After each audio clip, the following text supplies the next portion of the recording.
ജീവിതത്തിൽ കൂളാണ്, മാക്സിമം കൂളായിട്ടിരിക്കാനാണ് നോക്കുന്നത്. എന്നാലും ഉള്ളിൽ നല്ല ടെൻഷനുണ്ട്, പുറത്ത് കാണിക്കുന്നില്ലെന്നേ ഉള്ളൂ.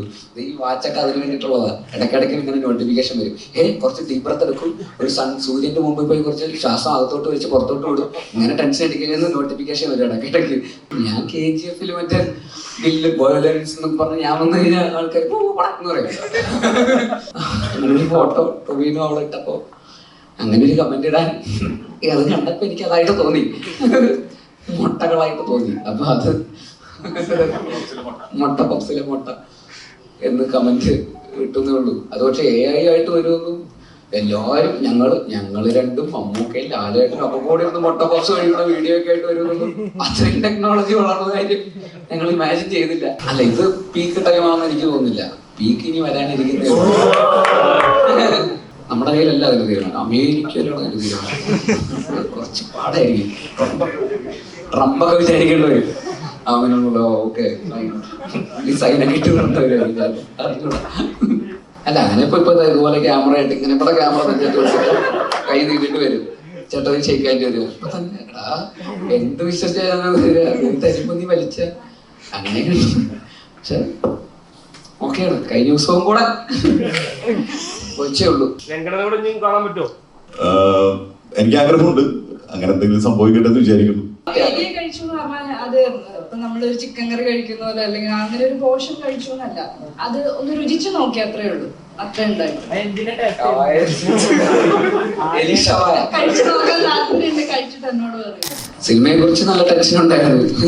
സിനിമ കാണാൻ പോകുന്നതിന്റെ ടെൻഷൻ എന്തായാലും ഉണ്ട്.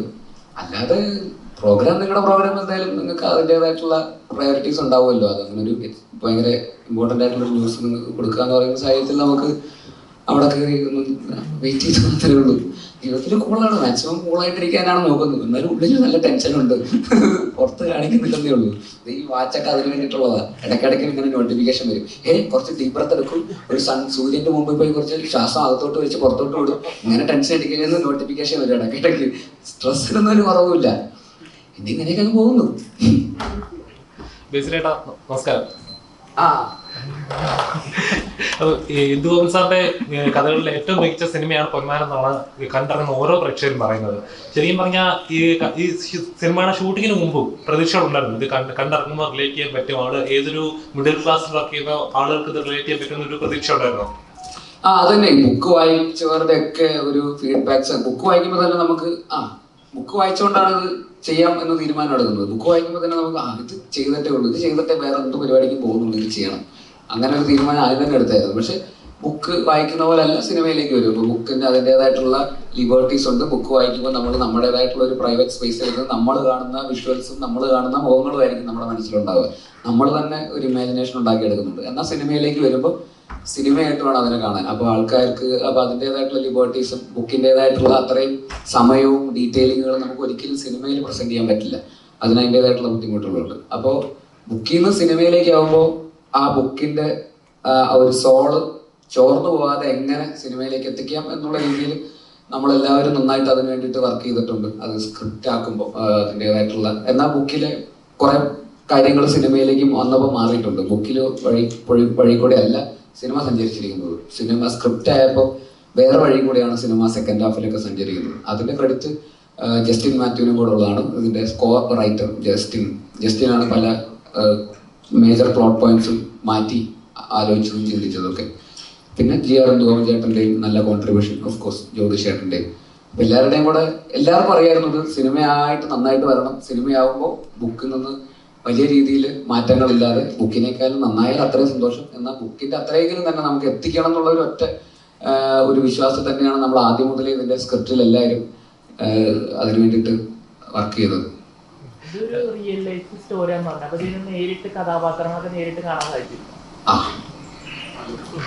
ഒരു കാര്യം പറയാനുണ്ട്, വിട്ടുപോയായിരുന്നു. അപ്പോൾ ഇതൊരു റിയൽ ലൈഫ് സ്റ്റോറിയാണ് ബേസിക്കലി. ഇതിന്റെ ഇത് നടന്നത് കൊല്ലത്ത് കുറെ വർഷങ്ങൾക്ക് മുമ്പ്. ഇതിന്റെ സംവിധായകൻ ജ്യോതിഷ് ചേട്ടന്റെ തന്നെ ജീവിതത്തിൽ സംഭവിച്ചിട്ടുള്ള ഈ 4-5 ചെറുപ്പക്കാരെന്നാണ് നോവലിന്റെ പേര്. ആ 4-5 ചെറുപ്പക്കാരിൽ ഒരു ചെറുപ്പക്കാരൻ അന്ന് ജ്യോതിഷ് ചേട്ടനായിരുന്നു. ഇന്ന് അത്ര ചെറുപ്പക്കാരനല്ല, കുറെ വർഷങ്ങൾക്ക് മുമ്പ്. അതെ, ഇതിൽ മറുത എന്ന് പറയുന്ന ഒരു ക്യാരക്ടറാണ് ജ്യോതിഷ് ചേട്ടന്റെ ശരിക്കുള്ള ക്യാരക്ടർ റിയൽ ലൈഫിൽ. പിന്നെ ഇതില് മാർക്കണ്ഡേയ ശർമ്മ എന്ന് പറയുന്ന ദീപക് ചെയ്ത ക്യാരക്ടർ ആക്ച്വലി റിയൽ ലൈഫിൽ ഉണ്ടായിരുന്നത് ബാലാജി ശർമാജി എന്ന് പറയുന്ന ആക്ടറാണ്, രാജേഷ് ശർമ്മ. അദ്ദേഹമാണ് റിയൽ ലൈഫിൽ ആ മനുഷ്യൻ. അദ്ദേഹം ഈ സിനിമയിൽ പള്ളിയിലച്ഛൻ റോൾ ചെയ്തിട്ടുണ്ട്. അപ്പോൾ ആദ്യമായിട്ടായിരിക്കും ഇതിലൊരു സീനുണ്ട്, പള്ളിയിലച്ഛനായിട്ടുള്ള ശർമാജി വന്നിട്ട് ദീപകിന്റെ അടുത്ത് വന്നിട്ട് ഡയലോഗ് പറയുന്ന സീൻ. അതായത് റിയൽ ലൈഫിലെ ആള് സിനിമയിൽ അഭിനയിക്കുന്ന ആളുടെ അടുത്ത് കോമ്പിനേഷൻ സീനിൽ വന്നിട്ട് എടാ നോക്കിയും കണ്ടൊക്കെ നിന്നോളെ എന്ന് പറയുന്ന ഒരു അപൂർവ ഒരു മൊമെന്റും ആക്ച്വലി ഈ സിനിമയിൽ ഉണ്ടായിട്ടുണ്ട്.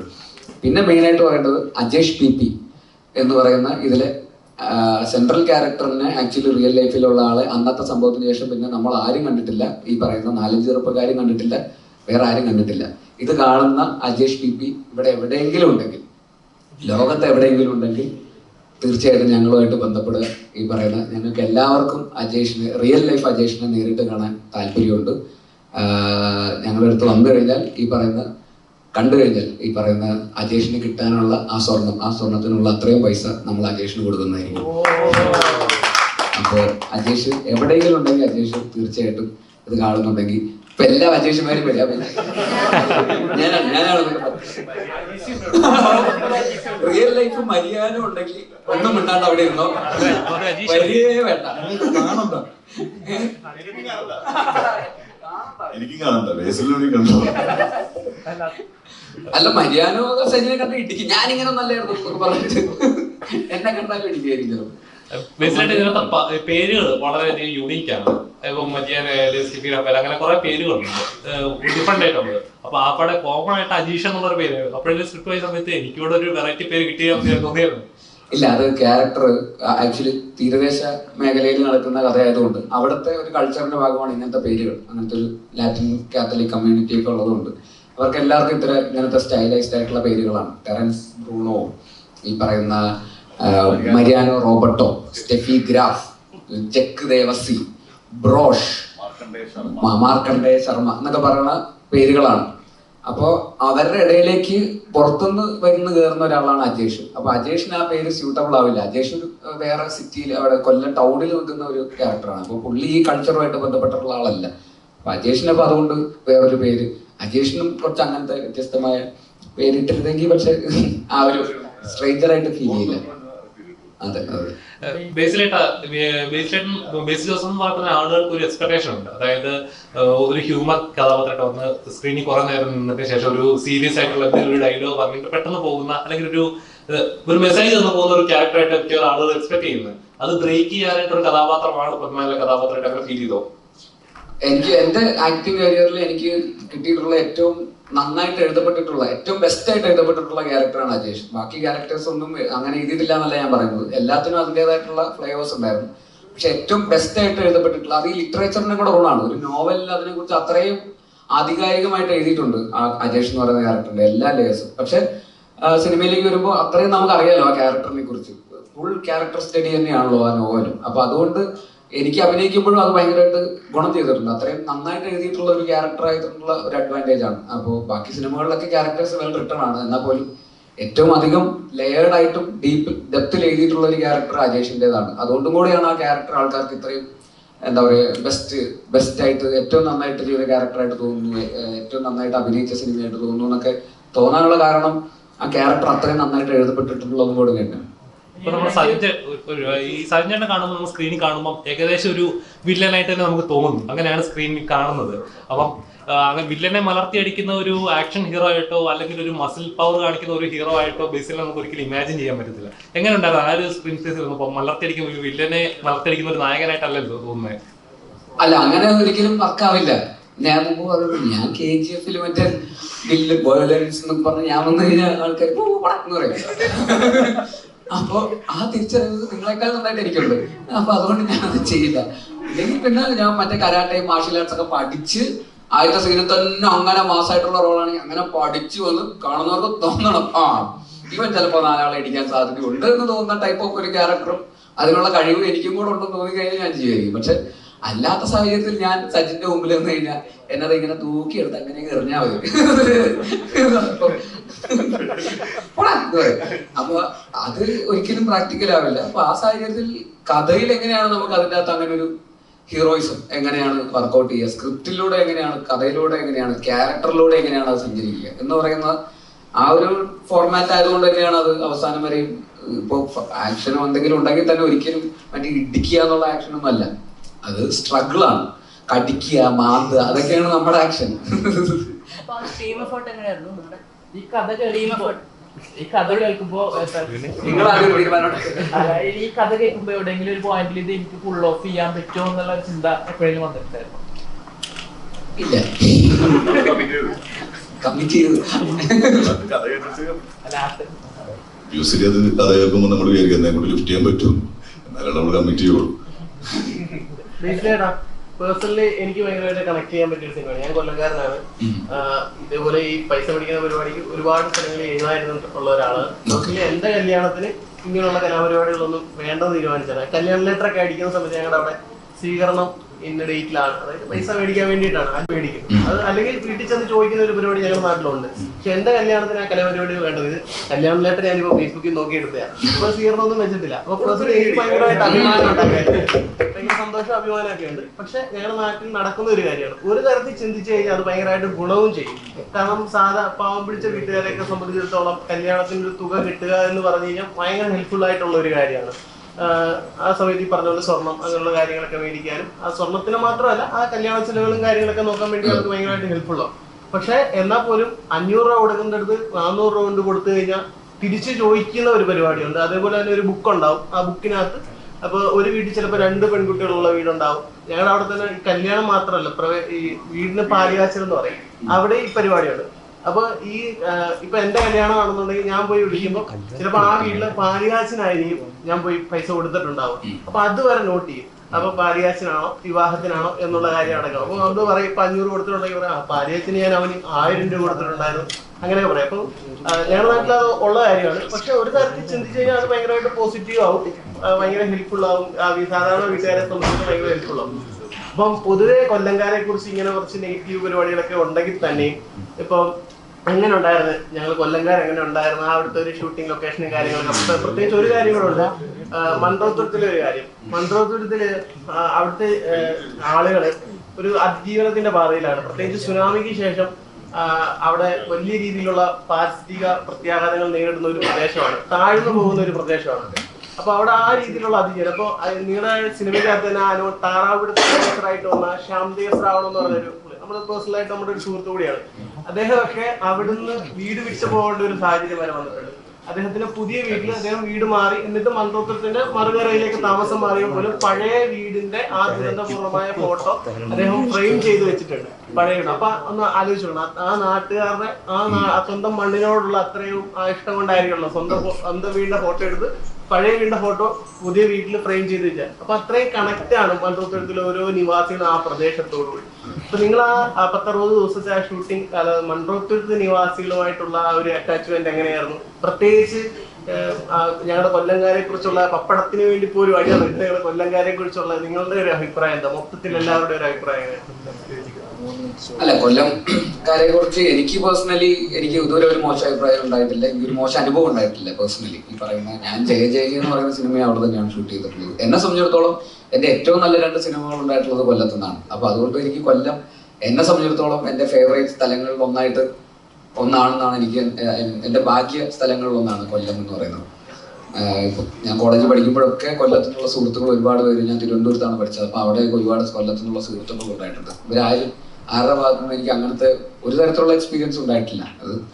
അതിങ്ങനെ ഒരു ജനറലൈസ്ഡ് ആയി വന്നു തുടങ്ങിയപ്പോൾ അതങ്ങനെ ആവും തോന്നുന്നു. എനിക്ക് തോന്നുന്നു വളരെ സ്ട്രേറ്റ് ഫോർവേഡ് ആയിട്ടുള്ള ആൾക്കാരാണെന്ന് തോന്നുന്നു. അതങ്ങനെ നമ്മൾ മുമ്പ് സംസാരിച്ചിട്ടുള്ള ഒരു കാര്യമാണ്.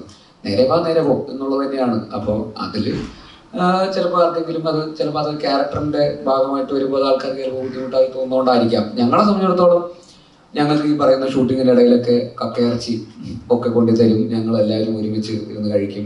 ഭയങ്കര സ്നേഹത്തോടെയാണ് അവിടെ ഉള്ളവരൊക്കെ ഞങ്ങൾ ട്രീറ്റ് ചെയ്തിരുന്നത്. ഈ പറയുന്ന മൺട്രോത്തുരത്തിലായിരുന്നു കുറേ ദിവസം ഷൂട്ട് ചെയ്തത്. ഞങ്ങൾ ഒരുപാട് ദിവസം മൺട്രോത്തുരത്ത് ഈ പറയുന്ന പോലെ നേരത്തെ പറഞ്ഞ പോലെ അങ്ങനത്തെ ഒരു പാരിസ്ഥിതിക പ്രശ്നം നേരിടുന്ന ഒരു സ്ഥലം കൂടെയാണെന്നുള്ളത് അവിടുന്ന് ആൾക്കാരുമൊക്കെ ഞങ്ങൾ അറിയാനും കഴിഞ്ഞു. അത് താന്നു പോയിക്കൊണ്ടിരിക്കുകയാണ്, വെള്ളത്തിലേക്ക് പോയിക്കൊണ്ടിരിക്കുകയാണെന്നൊക്കെ ഉള്ള. പക്ഷെ മനോഹരമായിട്ടുള്ള സ്ഥലമാണ്, ഇത്രയും ബ്യൂട്ടിഫുൾ ആയിട്ടുള്ള ഒരു സ്ഥലം കേരളത്തിൽ തന്നെ one of the best places ആണ്. അത് ഇന്റർനാഷണൽ ക്വാളിറ്റിയാണ് ആ സ്ഥലത്തിന്റെ ടൂറിസത്തിന്. അതുകൊണ്ടാണ് ഏറ്റവും കൂടുതൽ വിദേശികൾ അവിടെ ടൂറിസത്തിനായിട്ട് വരുന്നതെന്ന് തോന്നുന്നു. ഈ ഷൂട്ടിങ് കഴിഞ്ഞിട്ട് ഞാൻ പിന്നെയും 2 പ്രാവശ്യം മൺട്രോത്തുരുത്തിൽ 2 തവണയായിട്ട് ഫാമിലി ആയിട്ടും സുഹൃത്തുക്കളുടെയും കൂടെ പോയിട്ട് അവിടെ പോയി സ്റ്റേ ചെയ്ത് 2-3 ദിവസം അവിടെ നിന്നിട്ടാണ് വന്നത്. അത്രയും മനോഹരമായിട്ടുള്ള ഒരു സ്ഥലമാണ് മൺട്രോത്തുരുത്ത് എന്ന് പറയുന്നത്. ഈ പറയുന്ന ആ വില്ലേജ് ടൂറിസവും രാവിലെ ഏർലി മോർണിംഗ് നട്ടപ്ര വെയിലത്ത് പോയി നടന്നിട്ട് കാര്യമില്ല. നല്ല ഏർലി മോർണിംഗ് അല്ലെങ്കിൽ നല്ല സൺസെറ്റ് സമയത്ത് ആ മൺട്രോത്തുരുത്തിലെ ഐലൻഡിൽ ആ വെള്ളത്തിലൂടെ ഗ്രാമത്തിന്റെ ഇടയിലൂടെ ഒരു വഞ്ചി തുഴഞ്ഞു പോകുന്ന എക്സ്പീരിയൻസ് എന്ന് പറയുന്നത് ലോകത്തെ എവിടെയും ഏത് ടൂറിസ്റ്റ് ഡെസ്റ്റിനേഷനിൽ പ്രീമിയം ടൂറിസം ഡെസ്റ്റിനേഷനിലും കിട്ടാവുന്ന അത്രയും മനോഹരമായിട്ടുള്ള എക്സ്പീരിയൻസ് ആണ് ആക്ച്വലി മൺട്രോത്തുരുത്തിലെ എക്സ്പീരിയൻസ് എന്ന് പറയുന്നത്. അപ്പം അത് ഞങ്ങൾക്ക് മനോഹരമാണ്. അപ്പം ആ സ്ഥലം അങ്ങനെ തന്നെ നിലനിൽക്കട്ടെ. ആ ആളുകളുടെ ആ ഒരു സ്ട്രഗിൾ അത് ബെറ്റർ, ഐ മീൻ അത് ഇല്ലാതാവട്ടെ. അവർ ഇനിയും നന്നായിട്ട് അവർക്ക് അവിടെ സർവൈവ് ചെയ്യാൻ സാധിക്കട്ടെ എന്ന് ആഗ്രഹിക്കുന്നു. അതിപ്പോൾ പ്രകൃതിയുടെ കയ്യിലാണ്, നമുക്കത് അതിൽ കൂടുതലൊന്നും പറയാനില്ല. പക്ഷെ എന്നാൽ പോലും ആ സ്ഥലം അത്ര മനോഹരമാണ്, അവിടുത്തെ ആൾക്കാരും അത്രയും മനോഹരമാണ്. അതങ്ങനെ തന്നെ നിലനിൽക്കട്ടെ, അങ്ങനെ തന്നെ മുമ്പോട്ട് പോട്ടെ. ആലോചിക്കാവുന്നതാണ്. ഇപ്പൊ പറഞ്ഞ സ്ഥിതിക്ക് നമുക്കത് ആലോചിക്കാവുന്നതാണ്. അവിടുത്തെ ആൾക്കാരെ പറ്റി പറയുമ്പോൾ ഈ മരിയാനയുടെ വീട് ഷൂട്ട് ചെയ്ത ആ വീട് ഒറിജിനൽ വീടാണ്. അപ്പൊ ആ വീട്ടിലുള്ള ആൾക്കാർക്ക് ആകെ ചെറിയ വീടാണ്. ആ വീട്ടിലുള്ള ആൾക്കാർ നമുക്ക് വേണ്ടി അത്രയും സഹകരിച്ചു എന്നുള്ളതാണ്. ആകെപ്പാട് 2 റൂമേ ഉള്ളൂ. അതിന്റെ ഇടയിൽ നമ്മൾ ഷൂട്ടായിരുന്നു രാവിലെയും രാത്രിയൊക്കെ. അപ്പുറത്തെ വീട്ടിൽ പോയിട്ടാണ് കിടന്നുറങ്ങിയത് നമ്മളെ വീട്ടിൽ ഷൂട്ട് ചെയ്യുമ്പോൾ. ഫുൾ ആ വീട്ടിൽ കയറി നമ്മളെല്ലാവരും വീട്ടിൽ അല്ലെ അത്രത്തോളം അവര് നമ്മുടെ അടുത്ത് സഹകരിച്ചിട്ടുണ്ട്. അപ്പൊ അതൊക്കെ എങ്ങനെ കൊല്ലത്തിന്റെ ആദ്യ മര്യാദ വേലിയേറ്റ പ്രശ്നം ചെറിയ രീതിയിലൊന്ന് അഡ്രസ് ചെയ്യുന്നുണ്ട് സിനിമയിലുണ്ട്. അപ്പം ആവേശം കഴിഞ്ഞിട്ട് നേരിട്ട് ഇങ്ങോട്ട് വരാന്ന് പറഞ്ഞു. അപ്പം അമ്പാൻ എന്ന ക്യാരക്ടർ ശരിക്കും ആൾക്കാരുടെ മനസ്സിനുള്ളിൽ കിടക്കുന്നുണ്ട്. അപ്പൊ ഈ ക്യാരക്ടറിലേക്ക് വരുമ്പോൾ എത്രത്തോളം വെല്ലുവിളി ഉണ്ടായിരുന്നു? കാരണം ഷെയ്ഡ് വരരുത്, അല്ലെങ്കിൽ ആൾക്കാരെ ഇത് കണ്ടിട്ട് നിങ്ങൾ അമ്പാന്റെ വന്നിട്ടുണ്ടല്ലോ എന്ന് തോന്നുന്നത്. അപ്പൊ എത്രത്തോളം വെല്ലുവിളിയായിരുന്നു ഈ ഒരു ക്യാരക്ടർ എടുക്കും? എനിക്ക് അതിനേക്കാളും കൂടുതൽ പേടി എന്താണെന്ന് വെച്ച് കഴിഞ്ഞാൽ ഈ ബുക്ക് വായിച്ച ആൾക്കാർക്ക് സിനിമ കാണുമ്പോ നമ്മൾ വായിച്ചതിന്റെ അത്ര അതിൽ ഇത് ഇപ്പം കറക്റ്റ് ആയില്ല അങ്ങനെയൊക്കെ ഒരു വരുമോ ഇത് പെർഫോമൻസ്. അത് വായിച്ചത് ഓരോരുത്തരുടെ പെർസ്പെക്റ്റീവിലാണ് വായിച്ചേക്കുന്നത്. ഇപ്പോൾ സിനിമ എന്ന് പറഞ്ഞാൽ നമ്മുടെ ഒരു ടീമിന്റെ പെർസ്പെക്റ്റീവ് ആയിരിക്കും നിങ്ങൾ കാണാൻ പോകുന്നത്. അപ്പൊ അങ്ങനെ ഒരു ടെൻഷൻ ഉണ്ടായിരുന്നു. പിന്നെ അതുപോലെ തന്നെ ആവേശത്തിൽ ഒരു ഹ്യൂമർ കോമിക് ക്യാരക്ടറാണ്, എല്ലാവരും മനസ്സിലത് കയറി. ഞാൻ ആ പടം ഷൂട്ട് കഴിഞ്ഞിട്ടാണ് വന്ന് റിലീസായിട്ടില്ല. അപ്പൊ നേരെ ഇവിടെ വരുമ്പോൾ ആർക്കും അറിയില്ല ഞാൻ എങ്ങനെ ഇതിലെന്താ ചെയ്തേക്കുന്നത്. എനിക്ക് മാത്രമേ അറിയുള്ളൂ ആവേശത്തിൽ അത് ചെയ്യുന്നത്, അമ്പാന്റെ ക്യാരക്ടർ എങ്ങനെ ചെയ്തതെന്നുള്ളത്. ഇവിടെ വന്ന് മരിയാന ഓൾറെഡി കഥ പറയുമ്പോൾ തൊട്ട് നമുക്കറിയാതെ എങ്ങനെയാണ്. പിന്നെ നോവൽ വായിച്ചപ്പോഴും അതിന് നല്ലൊരു ക്ലാരിറ്റി കിട്ടിയായിരുന്നു. അപ്പൊ അതിനൊരു ചലഞ്ച് ഉണ്ടായിരുന്നു. പിന്നെ അതുപോലെ തന്നെ ഫിസിക്കലി കുറച്ച് വണ്ണം വെച്ച് അതിന് വേണ്ടിയിട്ട്. പിന്നെ അതുപോലെ തന്നെ തുഴയാൻ പഠിക്കാൻ പോയി. ഞാൻ ഷൂട്ട് തുടങ്ങുന്നതിനേക്കൊണ്ട് ഒരു 10 ദിവസം മുന്നേ ഉണ്ടായിരുന്നു. അപ്പോൾ ഞങ്ങൾ 2 പേരും അവിടെ പോയി. ഞാൻ രാവിലെ ഇതുപോലെ 5:30 ആകുമ്പോഴേക്കും അഷ്ടമുടി കായലിൽ 2 ചേട്ടന്മാരുണ്ടാവും. വലിയ വള്ളം, പല രീതിയിലുള്ള ചെറിയ വള്ളം, വലിയ വള്ളം എല്ലാം തുഴയാൻ പഠിച്ച് പ്രോപ്പറായിട്ട് തുഴഞ്ഞിട്ട് തന്നെയാണ് ഓരോ ഷോട്ടിലും ചെയ്തേക്കുന്നത്. അതുപോലെ അങ്ങനെ കെട്ടി വലിക്കുന്ന അങ്ങനെ പരിപാടിയൊന്നും ചെയ്തിട്ടില്ല. അപ്പം അങ്ങനെയുള്ള പ്രിപ്പറേഷനൊക്കെ ചെയ്തിട്ടുണ്ട്. ചെറിയ രീതിയിൽ എന്നെ കൊണ്ട് പറ്റാവുന്ന രീതിയിലുള്ള ഒരു മിനിമലായിട്ടുള്ള കൊല്ലം സ്ലാങ് ഒക്കെ പിടിച്ചിട്ടുണ്ട്. പിന്നീട് ഇനി അടുത്ത സിനിമകളിലാണെങ്കിൽ അതൊക്കെ പരിഹരിക്കും. ഇപ്പൊ തുടങ്ങിയിട്ടല്ലേ ഉള്ളൂ. ഇപ്പൊ എല്ലാവരും സപ്പോർട്ടൊക്കെ വേണം. അതായിരുന്നു വലിയ ആൾക്കാർ കൂടെ ചെയ്തിരുന്നത്. അതിലേക്ക് നേരെ വരുന്നത് ബേസിൽ ജനപ്രിയന്റെ കൂടെയാണ്. ഉറപ്പായിട്ടും ഞാൻ ആക്ച്വലി ബേസിലിന്റെ 2ാം സിനിമ ജാനമല്ലാണ് ഞങ്ങൾ ആദ്യമായിട്ട് ചെയ്യുന്നത്. പിന്നെ ഇവിടെ വന്നപ്പോഴേക്കും ഞാൻ അജേഷ് പി പി ആയിട്ട് കണ്ടിട്ടുള്ളൂ, ബേസിലായിട്ട് കണ്ടിട്ടില്ല. അവിടെയാണെങ്കിൽ രംഗേനെയാണ് കണ്ടിട്ടുള്ളൂ, ഫഹദിനെ കണ്ടിട്ടില്ല. ആക്ഷൻ പറയുമ്പോൾ അത്രയും വ്യത്യാസമുള്ളൂ. ഇവിടെ അങ്ങനെ തന്നെ ആക്ഷൻ പറയുമ്പോൾ അജേഷ് പി പി, ബേസിലില്ല. കാണാൻ പറ്റുമോ? എനിക്ക് ആഗ്രഹമുണ്ട്, അങ്ങനെ എന്തെങ്കിലും സംഭവിക്കട്ടെ എന്ന് വിചാരിക്കുന്നു. ഭയങ്കര ആഗ്രഹമുണ്ട് പുള്ളിയുടെ പറ്റി. അടുത്തതിന് ടിനു പാപ്പച്ചന്റെ കൂടെ പോലീസ് റോളിലാണ് വരാറുണ്ട്. അതിന് പെപ്പയും നീമ്പോടി ഒരുക്കുന്നു എന്നുള്ള റൂമേഴ്സ് വരുന്നുണ്ട്. എത്രത്തോളം സത്യം ഉണ്ടതില്? അത് ഒന്നും ഇതിനെപ്പറ്റി പറയാറായിട്ടില്ല. വരുന്ന ആളുകളിൽ വേണ്ടപ്പെട്ട ആളുകൾ പറയും എന്ന് വിചാരിക്കുന്നു. ടിച്ചേട്ടനാണെങ്കിലും അതിന്റെ പ്രൊഡ്യൂസേഴ്സ് ആണെങ്കിലും അവരത് കറക്റ്റായിട്ട് പറയും. ഞാനിപ്പോ അത് പറഞ്ഞത് ഒരു കറക്റ്റായിട്ടുള്ള ഇൻഫർമേഷൻ അവരെന്തായാലും അറിയിക്കും. എന്തായാലും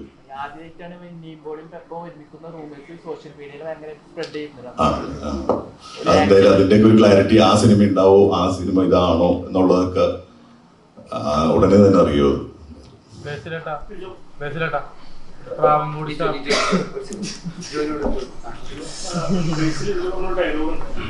ഇപ്പൊ നിന്റെ മുമ്പിൽ വ്യക്തം വെച്ചിട്ടുണ്ട് ആ ഡയലോഗിനെ കുറിച്ച് കേട്ടപ്പോൾ അത് ഭയങ്കര രസമായിരുന്നു. ശരിക്കും പറഞ്ഞാൽ പൊന്നില്ലാത്തതാണ് പെൺകുട്ടികൾക്ക് വ്യക്തം വെക്കുന്നത്. പൊന്നില്ലാതെയാണോ പെൺകുട്ടികൾക്ക് കഷ്ടം വെക്കുന്നതെന്ന് തോന്നിയിട്ടുണ്ടോ? ചേട്ടൻ എന്താ തോന്നിയിട്ടുള്ളത്? അതുകൊണ്ടാണ് പെൺകുട്ടികൾക്ക് എന്താണ് തോന്നുന്നത്, പെൺകുട്ടികൾക്ക് എന്താണ് തോന്നുന്നതെന്നുള്ളതാണ്. നമ്മളാരും പെൺകുട്ടികളൊന്നും ആരും എനിക്ക് തോന്നുന്നില്ല ഞങ്ങൾ സ്വർണ്ണം ഇട്ട് നടക്കുന്നതാണ് ഞങ്ങളെ കാണാൻ ഭംഗിന്ന് ഒരു പെൺകുട്ടിയും പറഞ്ഞിട്ടുള്ളതായിട്ട് ഞാൻ കേട്ടിട്ടില്ല. എനിക്കത് അറിയില്ല. പെൺകുട്ടികൾക്ക് ആരെങ്കിലും നിങ്ങൾ ആരെങ്കിലും അങ്ങനെ പറഞ്ഞിട്ടുണ്ടോ? നിങ്ങൾക്ക് ആർക്കെങ്കിലും അങ്ങനെ തോന്നിയിട്ടുണ്ടോ? ഇവിടെ നിൽക്കുന്ന ഏതെങ്കിലും സ്ത്രീകൾക്ക്? പക്ഷേ ഇഷ്ടം തെറ്റുന്നത് പെൺകുട്ടികൾക്കാണ് സ്വർണ്ണമായിട്ടും ലിജമോൾ 60s-ലെയും 70s-ലെയും ഒത്തിരി സ്ത്രീകൾ സ്ത്രീധനത്തിന് പേരില് ഇപ്പോഴും കല്യാണം കഴിക്കാൻ നിൽക്കുന്നുണ്ട്. അവര് ഈ സിനിമ കാണുമ്പോൾ അവർക്ക് 100% പെയിൻ ആയിരുന്നു. കാരണം ലിജോമോളുടെ ഒരു ക്യാരക്ടർ ഇറങ്ങി പോവാൻ കാണിച്ചിരുന്ന അന്ന് അവർക്ക് തോന്നിയില്ല എന്നത്. അന്ന് അങ്ങനെ ഒരു കൾച്ചറേ അല്ല, നമ്മുടെ ഒരു ഭാഗമല്ലേ അവർക്കതൊരു പെയിൻ ആയിരിക്കും. അങ്ങനെയുള്ളൊരു ജനത അവർ ചിലപ്പോൾ തിയേറ്ററിൽ സിനിമ അവരിലായിരിക്കും ടെലിവിഷനിലായി കാണുന്നു. അവർ ഈ സിനിമ കാണുമ്പോൾ ഒരു പെയിൻ ഉണ്ടാവും. അവരോട് എന്താണ് പറയാനുള്ളത്?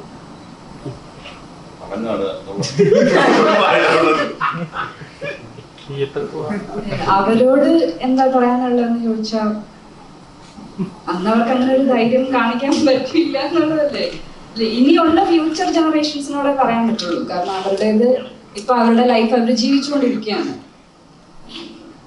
ഇനിയുള്ള ഫ്യൂച്ചർ ജനറേഷൻസിനോട് പറയാനുള്ളത് നിങ്ങൾ തീരുമാനം എടുക്കുക. ഇത് ആദ്യം വ്യക്തികളാണ് തീരുമാനം എടുക്കേണ്ടത് ഇങ്ങനെ ഒരു കാര്യത്തിൽ, ഈ ഒരു വിഷയത്തിൽ. പിന്നെ അത് കുടുംബങ്ങളിൽ നിന്ന് വ്യക്തികളും പിന്നീട് അത് കുടുംബങ്ങളിലുമാണ് ആ തീരുമാനം ഉണ്ടാവേണ്ടത്. അപ്പൊ അത് ആലോചിച്ച് ബുദ്ധിപരമായ ഒരു തീരുമാനം എടുക്കുക എന്നുള്ളതേ പറയാനുള്ളൂ. കാരണം നമ്മളിപ്പോ ഈ ഒരു സിനിമ ചെയ്തത് കൊണ്ടോ അല്ലെങ്കിൽ ഇങ്ങനെയുള്ള വിഷയങ്ങളെ കുറിച്ച് നമ്മൾ സംസാരിച്ചത് കൊണ്ടോ ഒറ്റ രാത്രി കൊണ്ട് ഒരു രാത്രി ഇരുട്ടി വെളുക്കുമ്പോഴേക്കും മാറ്റം ഉണ്ടാവുമെന്ന് നമ്മൾ ആരും പ്രതീക്ഷിക്കുന്നില്ല. അങ്ങനെ ഒരു മാറ്റവും ഒരിടത്തും ഉണ്ടായിട്ടില്ല.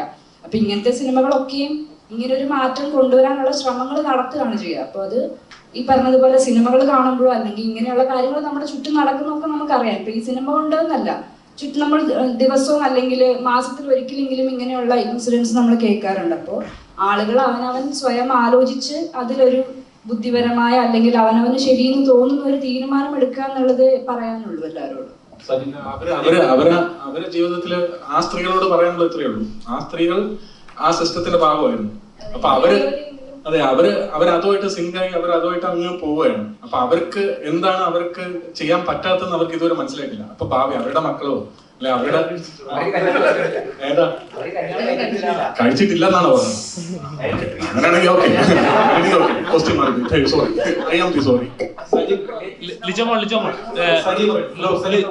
അതായത് ഇപ്പൊ സൊസൈറ്റിയിൽ ഒരുപാട് ക്രൈമുകൾ നടക്കുന്നുണ്ട്. അല്ലെ ഒരു മിനിറ്റ് സൊസൈറ്റിയിൽ ഒരുപാട് ക്രൈമുകൾ കഴിഞ്ഞ ഇറങ്ങിയ സമയത്ത് പോസിറ്റീവായിട്ടുള്ള റെസ്പോൺസ് ആണ് കൊടുത്തിരുന്നത്.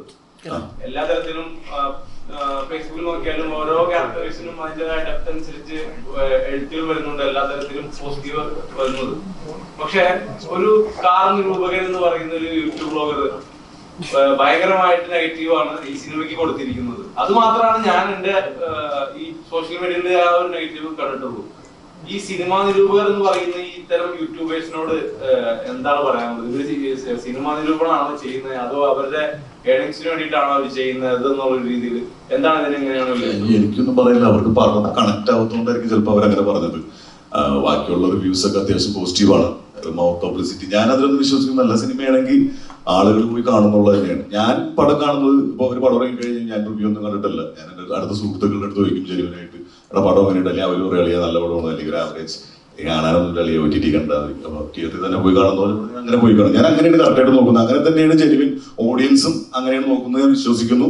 പിന്നെ ഈ പറഞ്ഞ പോലെ യൂട്യൂബറിന്റെ കാര്യം എന്ന് വെച്ചാൽ അവർക്ക് ചിലപ്പോൾ സിനിമ കണക്ട് ആയി ഉണ്ടാവില്ല. അവർ ചിലപ്പോൾ ഒരു മലബാർ ഏരിയ ഇങ്ങനത്തെ ഒരു സിസ്റ്റം മനസ്സിലാക്കാത്ത ഒരാളായിരിക്കും, ഒരു കൊല്ലത്തിന്റെ കൾച്ചർ അറിയാത്ത ആൾക്കാരായിരിക്കാം.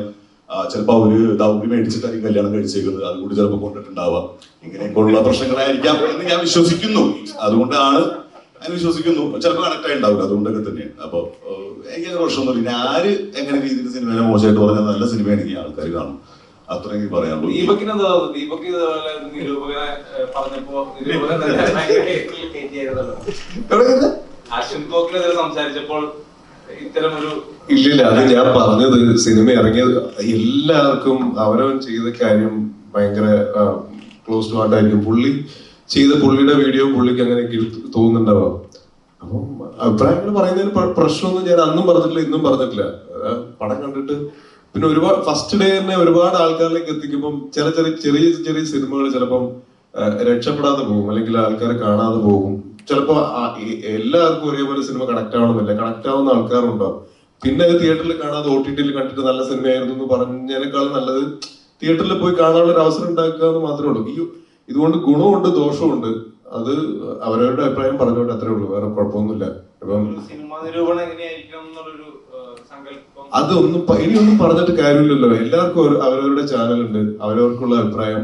ഇപ്പൊ നമ്മള് നേരത്തെ പറഞ്ഞ പോലെ പടം ഇറങ്ങിക്കഴിഞ്ഞാൽ നമ്മളെ അടുത്ത സുഹൃത്തിനെ വിളിച്ച് ചോദിക്കും എങ്ങനെയുണ്ട് പടം, കാണാൻ കൊള്ളാവോ ഇല്ല എങ്ങനെയുണ്ട്. അത് അവരുടെ അഭിപ്രായം കേൾക്കുന്ന പോലെ ഇപ്പൊ ആൾക്കാർ ചിലപ്പം യൂട്യൂബിലുള്ള വീഡിയോ കണ്ടിട്ട് സിനിമ കാണുന്ന ആൾക്കാരുണ്ടാവും. അതല്ലാതെ ചില ആൾക്കാർ ചിലപ്പം സിനിമ ഡയറക്റ്റ് എന്ത് സിനിമയാണെങ്കിലും കുഴപ്പമില്ലാന്ന് തോന്നിക്കഴിഞ്ഞാൽ ട്രെയിലർ അല്ലെങ്കിൽ ടീസർ കണ്ടിട്ട് കാണണം എന്ന് ഉള്ളിൽ ആഗ്രഹിച്ച് ട്രെയിലർ പോലും കാണാതെ സിനിമ കാണുന്ന ആൾക്കാരുണ്ട്. അങ്ങനെ പല ടൈപ്പ് ഓഫ് ആൾക്കാരുണ്ട്. അപ്പൊ പിന്നെ അതൊരു ഇതിന്റെ ഭാഗമായിട്ട് അങ്ങനെ കൂടെ കൊണ്ടുപോകാൻ മാത്രമേ ഉള്ളൂ. സിനിമകൾ നല്ല സിനിമകളാണെങ്കിൽ തീർച്ചയായും ആൾക്കാർ കാണും, വിജയിക്കും, ചർച്ച ചെയ്യപ്പെടും. ഉറപ്പായിട്ടും നമ്മുടെ സിനിമ അതുപോലെ സംഭവിക്കുന്നുണ്ട്, ഹിറ്റടിക്കുകയും ചെയ്യും. തൊട്ടതെല്ലാം ഉണ്ടാക്കുന്ന ബേസിൽ ജോസഫിന് തിരക്കഥകൾ സെലക്ട് ചെയ്തതിലെ ടിപ്സ് ചോദിക്കാറുണ്ട്.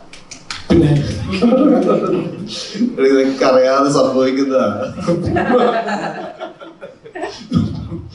പിന്നെ ഇറ്റാക്കാൻ ഞാൻ തന്നെ വേണമെന്ന് എന്തെങ്കിലും നിർബന്ധിക്കുന്നുണ്ട് അടുത്ത 2-3 പടത്തിൽ അഭിനയിക്കാൻ വേണ്ടിട്ട്. നോക്കട്ടെ.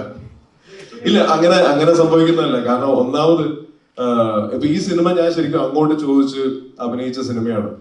ഈ സിനിമ ഞാൻ നേരത്തെ ഒരു ഇന്റർവ്യൂവിൽ പറഞ്ഞിട്ടുണ്ടായിരുന്നു, ഞാൻ കല്യാണ സമയത്ത് കുറച്ച് സാമ്പത്തിക പ്രശ്നം, അതായത് ഈ മറ്റേ സ്വർണം വായിക്കാനും പരിപാടിയൊന്നുമല്ല, കല്യാണ ചെലവിലുള്ള കുറച്ച് ആവശ്യങ്ങൾക്ക് പൈസ ഇല്ല എന്നുള്ളൊരു അവസ്ഥയിൽ നിൽക്കുന്ന സമയത്താണ് ഞാനിങ്ങനെ എന്റെ സുഹൃത്തുക്കൾ അല്ലെങ്കിൽ സിനിമ ചെയ്യുന്ന ആൾക്കാരെ വിളിച്ച് ഇങ്ങനെ ചോദിച്ചുകൊണ്ടിരുന്നത്. അപ്പം വൈശാഖ് എന്ന് പറഞ്ഞൊരു സൗണ്ടിൽ വർക്ക് ചെയ്യുന്ന സ്റ്റേറ്റ് അവാർഡ് കിട്ടിയ ഇപ്പം സൂക്ഷ്മദർശിനി ആണെങ്കിലും അതുപോലെ വന്നതാണ്. ഇപ്പൊ MC ഇതിനായിട്ട് ഞാൻ മുന്നേ പരിചയമുള്ളതാണ്. അപ്പൊ അങ്ങനെ എത്തിച്ചേർന്ന സിനിമകളാണ്. എല്ലാ സിനിമകളും നന്നാവണമെന്നുള്ള സാഹചര്യത്തിനനുസരിച്ച് മാറി വരും. ഇനി പക്ഷെ എല്ലാം ഹിറ്റ് ആയിരിക്കും.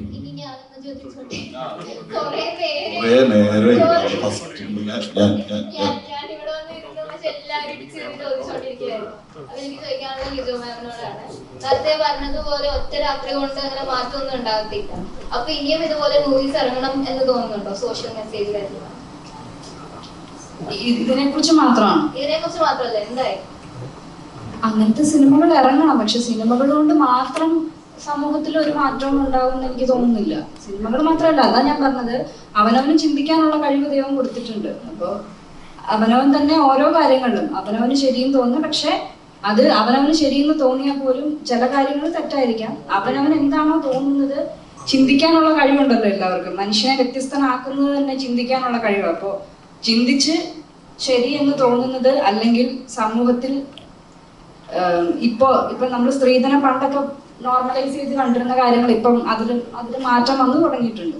അപ്പൊ അങ്ങനെയുള്ള കാര്യങ്ങൾ ഇപ്പൊ ഞാൻ ഇത്രയും കാലം ധരിച്ചു വെച്ചിരുന്നതായിരുന്നു ശരിയെന്നുള്ളതിൽ തന്നെ അങ്ങനെ മുറുകെ പിടിച്ച് മുന്നോട്ട് പോകാതെ അൺലേൺ ചെയ്യാന്ന് പറയില്ലേ, അങ്ങനെ ആളുകൾ തിരുത്താനും ശരികളെ തിരഞ്ഞെടുക്കാനും അവനവൻ തീരുമാനിക്കുക എന്നുള്ളതേ പറയാനുള്ളൂ. ഈ ഒരു കാര്യത്തിൽ നല്ല എല്ലാ കാര്യങ്ങളിലും അങ്ങനെ മാറ്റം ഉണ്ടാവുള്ളൂ. അതിന് സിനിമകൾ മാത്രം ഒരു മാധ്യമമാക്കി എടുക്കുക എന്നുള്ളതൊന്നുമല്ല. ചുറ്റും നടക്കുന്ന എല്ലാ കാര്യങ്ങളും കണ്ടും കേട്ടും അവനവൻ തന്നെയാണ് അങ്ങനത്തെ തീരുമാനങ്ങൾ എടുക്കേണ്ടത്, മാറ്റങ്ങൾ കൊണ്ടുവരുന്നത്. ലിജ മോളെ, അതായത് ഇപ്പൊ നമ്മള് റീസെന്റ് നോക്കി തന്നെ സ്ത്രീധനത്തിന്റെ പേരിൽ ഒരുപാട് ക്രൈമുകൾ നടക്കുന്നുണ്ട്. അതായത് സ്ത്രീകൾ വെറും കച്ചവടവൽക്കരിക്കപ്പെടുകയാണെന്ന് പലപ്പോഴും വിവാഹം എന്ന് പറയുന്നത് ഒരു കച്ചവടമായി മാറിക്കൊണ്ടിരിക്കുകയാണെന്ന് ചില സമയത്ത് ഇത്രത്തോളം നിയമം ഉണ്ടായിട്ട് കൂടിയും ഇങ്ങനെയൊക്കെ ക്രൈമുകൾ നടന്നുകൊണ്ടിരിക്കുകയാണ്. ഇതിനൊരു മാറ്റം കരുതുന്നത് പൊന്മാൻ എന്ന സിനിമ ഇറങ്ങിയത് ഇപ്പോൾ ലിജോ മോളുടെ ക്യാരക്ടർ ആണെങ്കിൽ പോലും പറയുന്നൊരു ഡയലോഗുണ്ട്, സ്റ്റെഫിക്ക് കിട്ടിയത് സ്റ്റെഫി വിട്ടു കൊടുക്കില്ല എന്നൊരു പറയുന്നൊരു സീനുണ്ട്. അപ്പം ഇതിനൊരു മാറ്റം ഉണ്ടാകുമെന്ന് വിശ്വസിക്കുന്നു. അതായത് ഇപ്പം എല്ലാം മാറും എന്ന് പറഞ്ഞാൽ ഒരു മാറ്റം ഇതുവരെ നടന്നിട്ടില്ല. ഇല്ല, പണ്ടുള്ള സിറ്റുവേഷനിൽ നിന്നൊക്കെ ഒരുപാട് മാറ്റങ്ങൾ ഇപ്പോൾ ഉണ്ട്.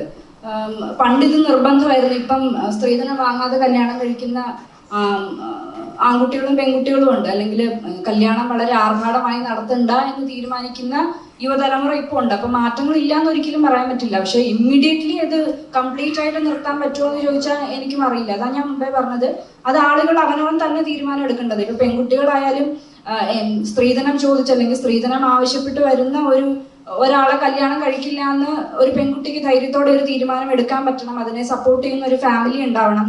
ഞാൻ സ്ത്രീധനം ചോദിക്കില്ല എന്ന് ഒരു ആൺകുട്ടി തീരുമാനം എടുക്കണം. അതിനെ സപ്പോർട്ട് ചെയ്യുന്ന ഒരു ഫാമിലി ഉണ്ടാവണം. അങ്ങനെയൊക്കെ മാറ്റങ്ങൾ വരുള്ളൂ. അതിപ്പോ ഇമ്മീഡിയറ്റ്ലി എന്നല്ല, പക്ഷെ മാറ്റങ്ങൾ തീർച്ചയായിട്ടും വരുന്നുണ്ട്. അപ്പോൾ ഭാവിയിൽ എന്തായാലും അതിൽ ഒരു നമുക്ക് കാണാൻ പറ്റുന്ന തരത്തിൽ തന്നെ ഒരു മാറ്റം ഉണ്ടാവും. പിന്നെ ഇപ്പോ ഇങ്ങനെയുള്ള ഇഷ്യൂസ് ഒക്കെ റിപ്പോർട്ട് ചെയ്യപ്പെടുന്നുണ്ട്. മുമ്പ് ഈ പറയുന്നത് പോലെ സ്ത്രീധന പീഡനം അല്ലെങ്കിൽ മരണമൊക്കെ ഉണ്ടായാലും അതിന് കേസുകളാവുകയോ ഇത്രയും ചർച്ച ചെയ്യപ്പെടുകയോ ഒന്നും ചെയ്തിട്ടില്ല. അല്ലെങ്കിൽ അതിനെ വളരെ നോർമലൈസ് ചെയ്തേ കണ്ടിട്ടുള്ളൂ. സ്ത്രീകളാണെങ്കിലും ഇങ്ങനത്തെ ബുദ്ധിമുട്ടുകൾ ഭർത്താവിന്റെ വീട്ടിൽ നിന്നുള്ള പീഡനങ്ങളൊക്കെ സഹിച്ചു നിന്നിട്ടേ ഉള്ളൂ. ഇപ്പോഴത്തെ പെൺകുട്ടികൾ അതിൽ നിന്ന് ഇറങ്ങി വരാൻ ധൈര്യം കാണിക്കുന്നുണ്ട്. അത് റിപ്പോർട്ട് ചെയ്യാനും പോലീസിൽ കംപ്ലൈന്റ് കൊടുക്കാനൊക്കെ ധൈര്യം കാണിക്കുന്നുണ്ട്. അങ്ങനത്തെ ഇഷ്യൂസ് ഉണ്ടായാലും അപ്പൊ തീർച്ചയായിട്ടും മാറ്റങ്ങൾ ഉണ്ടാവുന്നുണ്ട്. വിവാഹ കമ്പോളത്തിൽ തന്നെ നോക്കുകയാണെങ്കിൽ തന്നെ ഒരു പ്രായം കഴിഞ്ഞ് കഴിഞ്ഞാൽ പെണ്ണ് കിട്ടത്തില്ല അല്ലെങ്കിൽ ചെറുക്കനെ കിട്ടില്ല എന്നൊരു ഇപ്പൊ ഇതിലെ കഥാപാത്രത്തിൽ പോലും ഇത്ര വയസ്സായി ഇനി ആരെ കിട്ടും നോക്കുമ്പോഴാണ് ഇങ്ങനെ ഒരു കഥാപാത്രത്തിന്റെ കൂടെ പോകുന്നത്, കല്യാണം കഴിക്കുന്നതെല്ലാം. ശരിക്കും നമ്മുടെ സൊസൈറ്റി പോലും ഇങ്ങനത്തെ ഒരു പ്രായം കഴിഞ്ഞ് കഴിഞ്ഞാൽ കല്യാണം അല്ലെങ്കിൽ ആരെങ്കിലും പെടലിൽ വെക്കുക അല്ലെങ്കിൽ ആരെങ്കിലും കിട്ടുക അങ്ങനെ ഒരു മെന്റാലിറ്റി വർക്ക് ചെയ്യുന്നുണ്ട്. ശരി, അങ്ങനെ തോന്നിയിട്ടുണ്ടോ എപ്പോഴെങ്കിലും? അങ്ങനെ ഇല്ലാന്ന് ഞാൻ പറയുന്നില്ല. പക്ഷെ അവിടെയും ഈ പറയുന്ന പോലെ നമ്മൾക്ക് പ്രഷർ ഉണ്ടായാലും നമ്മൾക്ക് തീരുമാനം എടുക്കാൻ പറ്റണം. അല്ലെങ്കിൽ ഇപ്പം എൻ്റെ ഫാമിലിയിലോ നാട്ടുകാരെന്ത് പറയും, എൻ്റെ മകൾക്ക് ഇത്ര വയസ്സായി അല്ലെങ്കിൽ എൻ്റെ മകൻ ഇത്ര വയസ്സായി, അവൻ കല്യാണം കഴിച്ചിട്ടില്ല, അപ്പൊ എത്രയും പെട്ടെന്ന് അവനൊരു കല്യാണം നടത്തണം അല്ലെങ്കിൽ അവൾക്ക് കല്യാണം നടത്തണം എന്ന് വിചാരിച്ച് അങ്ങനെ ആ പ്രഷറിനെ അവരെ ഏറ്റെടുത്ത് ഈ കുട്ടികളെ പ്രഷർ ചെയ്യാതിരിക്കുക എന്നുള്ളതാണ് മെയിനായിട്ട് പറയാനുള്ളത്. അല്ലെങ്കിൽ ഈ പറഞ്ഞ പോലെ ഈ പറഞ്ഞ സ്ത്രീ ആയാലും പുരുഷനായാലും അവനവന് വേണ്ടി നിൽക്കാനും പഠിക്കണം. അതിന് കുറെ ഫാക്ടേഴ്സ് ഉണ്ട്. നമ്മള് ഫൈനാൻഷ്യൽ സ്റ്റേറ്റസ് ആയിക്കോട്ടെ, നമുക്ക് സ്വന്തമായിട്ട് നിലനിൽക്കാൻ നമ്മൾ സ്വന്തമായിട്ട് ഏൺ ചെയ്യുന്ന ഒരാളാണെങ്കിൽ നമുക്ക് അങ്ങനെ ഒരു സ്റ്റാൻഡ് എടുക്കാം. പക്ഷെ എല്ലാവർക്കും അത് പറ്റണമെന്നില്ല. ഇപ്പൊ എല്ലാവരും എഡ്യൂക്കേറ്റഡ് ആണ് അല്ലെങ്കിൽ എല്ലാവർക്കും ജോലിയുള്ള ആൺകുട്ടികളും പെൺകുട്ടികളും ഒന്നും ആയിരിക്കണമെന്നില്ല. അങ്ങനെയുള്ള സിറ്റുവേഷൻസിൽ നമുക്ക് ഈ പറയുന്ന പോലെ ഫാമിലിയുടെ ആയാലും അല്ലെങ്കിൽ സൊസൈറ്റിയുടെ ആയാലും പ്രഷറിന്റെ പുറത്തൊക്കെ അങ്ങനെ കല്യാണം കഴിക്കാൻ നിർബന്ധിക്കപ്പെടാം. അല്ലെങ്കിൽ ഈ പറഞ്ഞ പോലെ പേടിയുണ്ടാവും. ശരിയാണ്, എനിക്ക് ഇത്ര വയസ്സായി, ഇനി ഒരു പെണ്ണ് കിട്ടില്ല അല്ലെങ്കിൽ ഇനി ഒരു ചെറുക്കനെ എനിക്ക് കിട്ടില്ല എന്നുള്ള പ്രഷർ വന്നേക്കാം. പക്ഷെ അതിനങ്ങനെ കുറെ ഘടകങ്ങളുണ്ട്. ബേസിൽ ഒരു ഒറ്റ ചോദ്യം, ഇപ്പൊ സോഷ്യൽ മീഡിയയിൽ ഇപ്പൊ വളരെ ഈ സിനിമ ഇറങ്ങിയതിന് ശേഷം വന്നൊരു ചർച്ചയിലൊന്നാണ്, അതായത് ലാലേട്ടൻ, ഫഹദ് ഫാസിൽ, ആസിഫിക്ക അവരൊക്കെ ചെയ്ത പോലെ കണ്ണുകൊണ്ട് അഭിനയിക്കുക അല്ലെങ്കിൽ ഒരു ഷോട്ടിൽ തന്നെ ചെയ്യാന്ന് പറയുന്നത് നിസ്സാര കാര്യമല്ല. ബേസിൽ ഇപ്പൊ ആ ഒരു ലെവലിലേക്ക് എത്തി, ആ ഗ്രാഫിലേക്ക് എത്തിയിരിക്കുകയാണ്. അങ്ങനെ ശ്രദ്ധിച്ചായിരുന്നോ?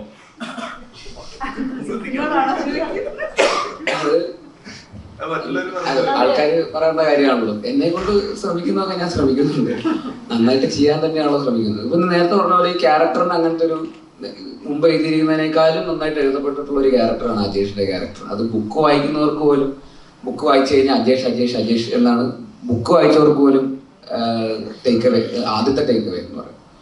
അപ്പൊ അത് സിനിമയിലേക്ക് വന്നപ്പോൾ അങ്ങനെ തന്നെയാണ് അത് സംഭവിച്ചത്. അപ്പൊ അതിന്റെ കൂടെ നിൽക്കാൻ പറ്റിയെന്നുള്ളത് തന്നെയാണ്. ഞാൻ അതിനുവേണ്ടി പരമാവധി ശ്രമിച്ചു എന്നുള്ളതാണ്. ആ ബുക്ക് വായിച്ചപ്പോൾ കിട്ടിയൊരു ഹൈ സിനിമ ചെയ്യുമ്പോഴും അഭിനയിക്കുമ്പോഴും കിട്ടിയിട്ടുണ്ടായിരുന്നു. അത് സ്ക്രീനിൽ വന്നപ്പോഴും അത് കിട്ടി എന്നുള്ളതാണ്. അത്രയും എക്സൈറ്റഡ് ആയിട്ടാണ് സിനിമേനെ, ആ ക്യാരക്ടറിനെ നോക്കേണ്ടത്.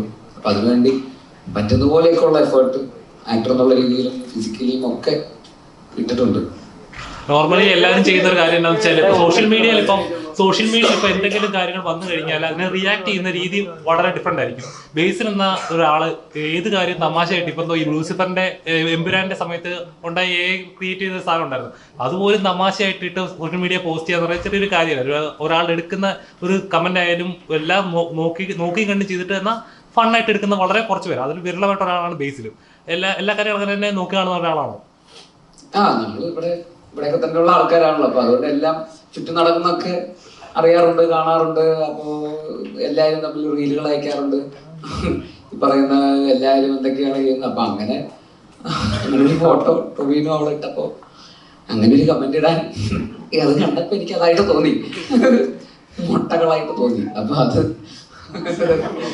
മുട്ട പപ്സിലെ മുട്ട എന്ന് കമന്റ് കിട്ടുന്നേ ഉള്ളൂ. അത് പക്ഷെ AI ആയിട്ട് വരുമെന്നും എല്ലാവരും ഞങ്ങള് രണ്ടും മമ്മൂക്കയും ലാലേട്ടനും ഒക്കെ കൂടി ഒന്ന് മുട്ട പപ്സ് കഴിക്കുന്ന വീഡിയോ ഒക്കെ ആയിട്ട് വരുമെന്നും അത്രയും ടെക്നോളജി വളർന്ന കാര്യം ഞങ്ങൾ ഇമാജിൻ ചെയ്തില്ല. ഇനി കുറച്ചുകൂടെ സൂക്ഷിച്ചു വേണം അത്തരം കമന്റുകൾ ഇടാൻ.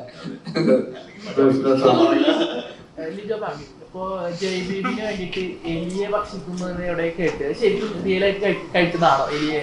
ഇതൊരു 3 വർഷം മുന്നേ ഞാൻ ഇതിനെ കുറിച്ച് പറഞ്ഞിട്ടുള്ളതാ. അതുകൊണ്ടായില്ല വേണ്ടി കുറെ കൊഞ്ച് കഴിച്ചായിരുന്നു. എലിയെ കഴിച്ചു എന്ന് പറഞ്ഞാൽ അത് ഇപ്പൊ നമ്മളൊരു ചിക്കൻ കറി കഴിക്കുന്ന പോലെ അല്ലെങ്കിൽ അങ്ങനെ ഒരു പോർഷൻ കഴിച്ചു എന്നല്ല, അത് ഒന്ന് രുചിച്ചു നോക്കി അത്രേ ഉള്ളൂ. അത്ര ഉണ്ടായിരുന്നു. കഴിച്ചു നോക്കാൻ താല്പര്യമുണ്ട്, കഴിച്ചിട്ട് എന്നോട് പറയും. പ്രാവൻകൂട് ഷാപ്പില് തൃശ്ശൂർ ലാംഗ്വേജ്, പൊന്മാനില് കൊല്ലം, ഇപ്പൊ ഈ ലാംഗ്വേജ് പഠിക്കാൻ ഒരുപാട് ബുദ്ധിമുട്ടുന്നുണ്ട്. ഇപ്പൊ മമ്മൂക്കൊക്കെയാണ് ഇപ്പൊ പോക്കിരി രാജമാണിക്കം, അപ്പൊ അങ്ങനെ നമ്മ കുറെ കണ്ടേക്കണത് ലാംഗ്വേജ് പഠിക്കാൻ. അപ്പൊ അത് റെഫറൻസ് എല്ലാം എടുത്തിട്ടുണ്ടാവും. റെഫറൻസ് അവിടെ ഉള്ള സിനിമ പ്രാവൻകൂട് ഷാപ്പ് ചെയ്ത ഡയറക്ടർ തൃശ്ശൂരുകാരനാണ്, അതിന്റെ ക്രൂ എല്ലാം തൃശ്ശൂരുകാരാണ്. അപ്പൊ അവര് നമുക്ക് കറക്റ്റ് ആയിട്ടുള്ള ഇൻപുട്സ് തരും, എന്തൊക്കെ എങ്ങനെയൊക്കെ പഠിക്കുന്നത്. ഈ സിനിമ ചെയ്തിരിക്കുന്ന എല്ലാവരും കൊല്ലംകാരാണ്. ഇതിന്റെ ഡയറക്ടർ കൊല്ലംകാരനാണ്, ഇതിന്റെ റൈറ്റർ കൊല്ലംകാരനാണ്, ഈ ഇരിക്കുന്ന ആൾക്കാരല്ലാതെ ഒട്ടുമിക്ക എല്ലാവരും കൊല്ലംകാരാണ്, ടെക്നീഷ്യൻസ് ഒക്കെ. അപ്പൊ അതുകൊണ്ട് അതിൻ്റെതായിട്ടുള്ള ഒരു ഇൻഫ്ലുവൻസ് ആ സിനിമയിലുണ്ടാവും. അപ്പൊ ആ സിനിമയുടെ ഒരു സ്വഭാവം കൂടെ നമ്മൾ അതിൻ്റെ അകത്ത് ആക്സെന്റിലും സ്ലാങ്ങിലൊക്കെ എടുക്കുന്നു എന്നുള്ളതാണ്. അങ്ങനെ എന്നാലും ഞാൻ ഉപയോഗിച്ചത് ഭയങ്കര കൃത്യം കൊല്ലമാണോ എന്ന് എനിക്ക് പറഞ്ഞില്ല. അത് കൊല്ലംകാരൻ എന്ന് പറയണോ അത് കറക്റ്റ് കൊല്ലമായിരുന്നു എന്നൊക്കെ എനിക്ക് അറിയില്ല. ഒരു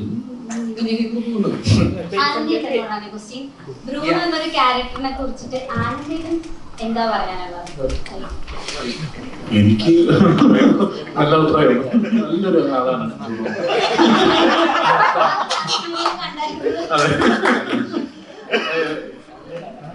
ബ്രൂണോ ഈ പറയുന്ന പോലെ നമുക്കൊക്കെ എവിടെയോ കണ്ട് പരിചയമുള്ള ഒരാള് തന്നെയാണ്.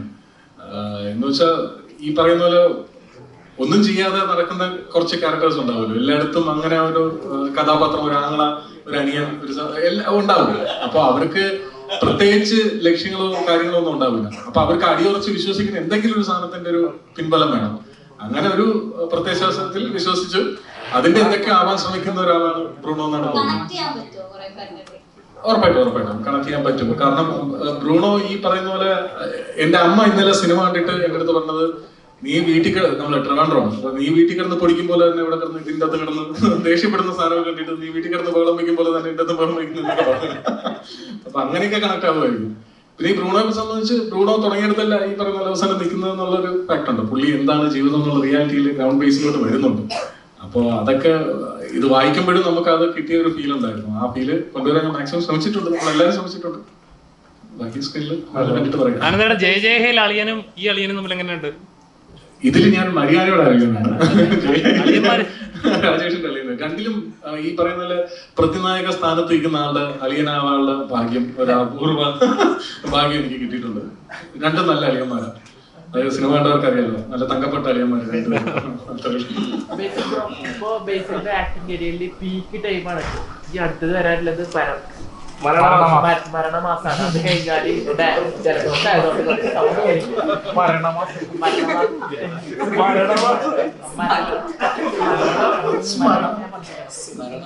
മരണമാസാണ്. അപ്പൊ അത് കഴിഞ്ഞാല് ഡയറക്ഷന് വേണ്ടി ബ്രേക്ക് എടുക്കുകയാണ്. ഇപ്പൊ ഈ പീക്ക് ടൈമിൽ തന്നെ ഡയറക്ഷന് വേണ്ടി ബ്രേക്ക് എടുത്തത് ഉചിതമാണ് തോന്നുന്നു. അല്ല, ഇത് പീക്ക് ടൈം ആണെന്ന് എനിക്ക് തോന്നുന്നില്ല. പീക്ക് ഇനി വരാനിരിക്കുന്നേ.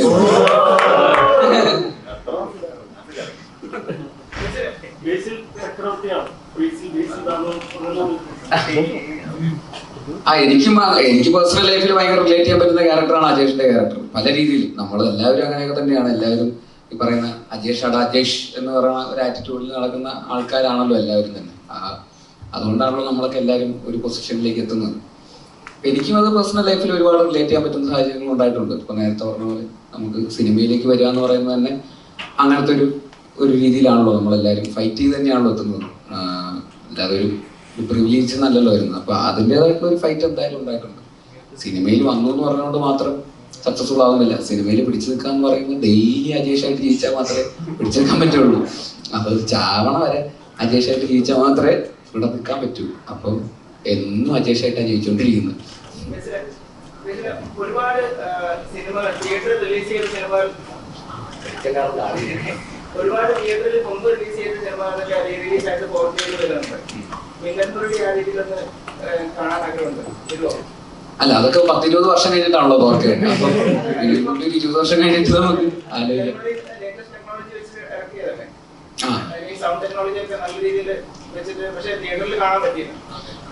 തിയേറ്ററിൽ കാണാനുള്ളത് അത് പറയുന്ന ഒരു കോർപ്പറേറ്റ് നെറ്റ്ഫ്ലിക്സ് എന്നൊക്കെ പറഞ്ഞ ഒരു OTT കയ്യിലാണല്ലോ. അപ്പൊ നമുക്കൊരു തീരുമാനം എടുക്കുക എന്നുള്ളതിന്റെ അപ്പുറത്തേക്ക് അതൊരു വലിയ ഒരു കൂട്ടം ആൾക്കാരുടെ തീരുമാനം നമ്മുടെ കയ്യിലല്ല അതിന് തീരുമാനം. അമേരിക്കയിലാണ് അതിന് തീരുമാനം. കുറച്ച് പാടായിരിക്കും. ട്രംപൊക്കെ വിചാരിക്കേണ്ടി വരും അവനുള്ള ഓക്കെ ഈ സൈനൊക്കെ ഇട്ട് കൊണ്ടവരായിരിക്കും.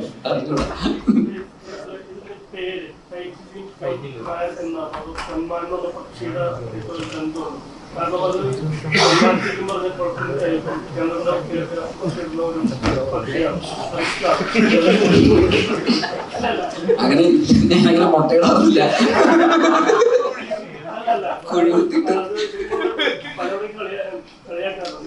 അല്ലല്ല, തീർച്ചയായിട്ടും അതിന് വേറൊരു ലെയറും കൂടെ ഉണ്ട്. പൊന്മാൻ എന്ന് പറയുന്നത് പക്ഷി പറന്നു ഉയരുന്ന പക്ഷിയാണ്. മീനെ കൊത്തിയിട്ട് പറന്ന് നേരെ മുകളിലേക്ക് പോകുന്നതാണ്. അപ്പൊ അജേഷ് എന്ന് പറയുന്ന ക്യാരക്ടറിന്റെ ഒരു ട്രയംഫും കൂടെ ഉണ്ട് ഈ സിനിമയിൽ. അജേഷിന്റെ മാത്രമല്ല, ഈ പറയുന്ന ക്യാരക്ടേഴ്സ് ബ്രൂണോന്റെയും സ്റ്റെഫി ഗ്രാഫിന്റെ ഒക്കെ ഒരു ട്രയംഫ് ഉണ്ട്. ഈ പറയുന്ന അവരുടെയൊക്കെ പറയുന്ന പറന്നു വരുന്ന ക്യാരക്ടേഴ്സ് കൂടെയാണ് ഇതിന്റെ സിനിമ തീരുമ്പോൾ. അങ്ങനെയാണ് ആ സിനിമ. അപ്പോൾ അതും കൂടെ ഒരു ഓൾട്ടർ ലെയർ ആയിട്ട് തന്നെ ഇതിൻ്റെ അകത്തുണ്ട്. എന്നാൽ പോലും പൊന്നുമായിട്ട് കണക്ട് ചെയ്തിട്ടുള്ള മാൻ എന്നുള്ള രീതിയിൽ പൊന്മാനായിട്ട് വർക്കാവും. നീല പൊന്മാനെ പോലെ പറന്നു വരുന്ന കഥാപാത്രമായിട്ടും ആൾക്കാർക്ക് റിലേറ്റ് ചെയ്യാൻ പറ്റുന്ന ക്യാരക്ടർ തന്നെയാണ്. അപ്പോൾ രണ്ട് രീതിയിലും ആ ടൈറ്റിൽ ആപ്റ്റാണെന്ന് തോന്നുന്നു. തീർച്ചയായിട്ടും ഇപ്പോൾ അമ്പാരായിട്ട് വന്നു, പ്രേക്ഷകരെല്ലാം സ്വീകരിച്ചു. ഈ സിനിമയിലെ കഥാപാത്രവും പ്രേക്ഷകർ നല്ല രീതിയിൽ സ്വീകരിക്കുന്നു. ഇനിയിപ്പം റൊമാൻറ്റിക് സ്റ്റാർ ആവാനുള്ള ഒരു ഭയങ്കര പടം ഇറങ്ങുന്നു. അതിൽ പാട്ടിറങ്ങി നല്ല രീതിയിൽ റെസ്പോൺസുകൾ വന്നുകൊണ്ടിരിക്കുകയാണ്. അങ്ങനെ ഒരു ലെവലോട്ടാണോ? ഭയങ്കര ചെറിയ റൊമാൻസ് കോമഡി ഒക്കെ ആയിട്ട് വരുന്നുണ്ട്. ഫെബ്രുവരി 14 എല്ലാവരും ഭയങ്കര ഇഷ്ടപ്പെടുമെന്ന് വിചാരിക്കുന്നു. ഇപ്പൊ പൊന്മാൻ കണ്ടതിന് ശേഷം അതിലോട്ട് വരുമ്പോ ഭയങ്കര വ്യത്യസ്തമായിട്ട് വിചാരിക്കുന്നു. എന്തായാലും ഫെബ്രുവരി 14 ഉണ്ട് ബൈക്കിൽ. സന്തോഷം.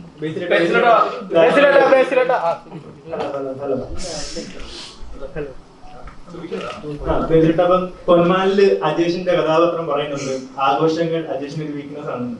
ഇപ്പൊ എല്ലാ കള്ളൂരി സഭ നോക്കിയാലും അജേഷിനെ പോലെ ഒരു കഥാപാത്രം കാണും. കാരണം ഫസ്റ്റ് റൗണ്ട് തന്നെ 2 കട്ടൊക്കെ ഒഴിച്ചിട്ട് അടിച്ചവിടെയെല്ലാം കാണാൻ പറ്റുന്നത്. അപ്പൊ റിയൽ ലൈഫിൽ ഇങ്ങനെ ആരെങ്കിലും കണ്ട് ഇൻസ്പയർ ആയിട്ടാണോ ഈ കഥാപാത്രം ചെയ്യുന്നത്? ഇല്ല, അങ്ങനൊന്നുമില്ല.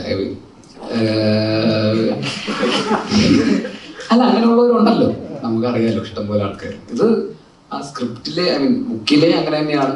അപ്പൊ ഞാൻ റിയൽ ലൈഫിൽ ഇൻസ്പയർ ചെയ്തിട്ടല്ല, ആ ബുക്കിൽ തന്നെ എഴുതി വെച്ചിരിക്കുന്നത് അങ്ങനെ തന്നെയാണ്. അജേഷിന് 2 അടിച്ചിട്ടേ സംസാരിക്കാൻ തന്നെ തുടങ്ങുള്ളൂ. അജേഷ് അങ്ങനെയാണ്. അജേഷ് ആഘോഷം വേറൊരു തരത്തിലൊക്കെ അജേഷിന്റെ പോയിന്റ് ഓഫ് വ്യൂ 2 അടിച്ച് നർമാദിക്കുക എന്ന് പറയുന്നതാണ് അജേഷിന്റെ ലൈഫിലെ ഒരു ആഘോഷം എന്ന് പറയുന്നത്. അതേസമയം ജോലിയുടെ സമയത്ത് കൃത്യമായിട്ട് ജോലി ചെയ്യുക എന്ന് പറയുന്നത് അയാളുടേതായിട്ടുള്ള ഐഡിയോളജീസ് ഉണ്ട്. അപ്പൊ അജേഷിന്റെ പോയിന്റ് ഓഫ് വ്യൂ 2 അടിക്കുക എന്ന് പറയുന്നത് അജേഷിന് ഒരു ആവേശമാണ്, ആഘോഷമാണ്. അത് ബുക്കിൽ തന്നെ എഴുതി വെച്ചിട്ടുള്ള ക്യാരക്ടറിൽ അങ്ങനെയാണ് എഴുതിയിരിക്കുന്നത്.